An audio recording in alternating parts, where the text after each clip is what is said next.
Hello welcome to the baby things YouTube channel.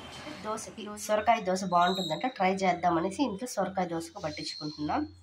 And remaining half part ఉంది కదా, మనము ఈ సొరకాయకి ఆల్మోస్ట్ దీనికంటే డబుల్ బియ్యం వేసుకోవాలన్నమాట. ఓన్లీ పచ్చి బియ్యం సరిపోద్ది, బట్ నేను ఇది ఆల్రెడీ ఇడ్లీ నానబెట్టా కాబట్టి ఈ బియ్యంని యూస్ చేస్తాను. సో సొరకాయ బ్యాటర్ ఇదంతా సొరకాయ బియ్య పిండి దోశకి కోసం చూపిస్తా. సో ఈ సొరకాయతో చేసిన ఈ దోశ బ్యాటర్లోకి ఒక ఎర్రగడ్డ, కొంచెం కొత్తిమీర, ఈ ఎర్రగడ్డ కోలు ఉంటే వేసుకోవచ్చు, లేదు నేను టేస్ట్ కోసం ఉన్నాయి కదా అని అన్నీ మిక్స్ చేస్తున్నా, హెల్త్కి మంచివన్నీ. ఇది సన్నగా తరుక్కొని అన్నీ సన్నగా తరుక్కొని ఇందులో మిక్స్ చేసుకోవాలి. ఉప్పు వేసి మిక్స్ చేసి పెట్టుకున్నాను. నెక్స్ట్ దోశలు పోతాం. సో పెనం అయితే బాగా వేడెక్కింది. ఇది కాలడానికి చాలా టైం పడుతుందంట, అంటే we have to wait for some time.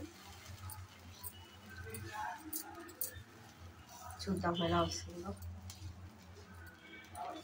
నేనైతే పల్చగా రావడానికి ట్రై చేసా, బట్ మనం ఏం చేయలేం. ఇది ఎలా వస్తే అలానే యాక్సెప్ట్ చేయాలి అంతే.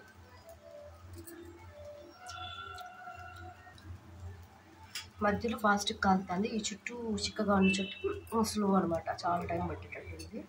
చూద్దాం.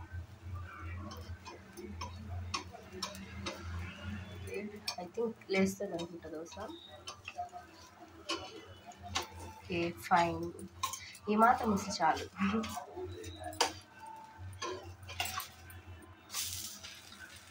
యా, పెద్ద దోశ పోయలేం. పెద్ద దోశ పోయాలంటే ఇంకా రవ్వ దోశ కలుపుకున్నట్టు పల్చగా కలుపుకొని మొత్తం పెనుమంతా పోసేస్తే అప్పుడు వస్తుంది పెద్దదిగా. అదర్వైజ్ మనకి ఇలా కొంచెం గట్టిగా ఉందంటే పిండి ఆటోమేటిక్గా ఇలా వస్తుంది అనమాట, చిన్నదిగా పోసుకోవాల్సి వస్తుంది, లేదంటే మధ్యలో విరిగిపోతుంది.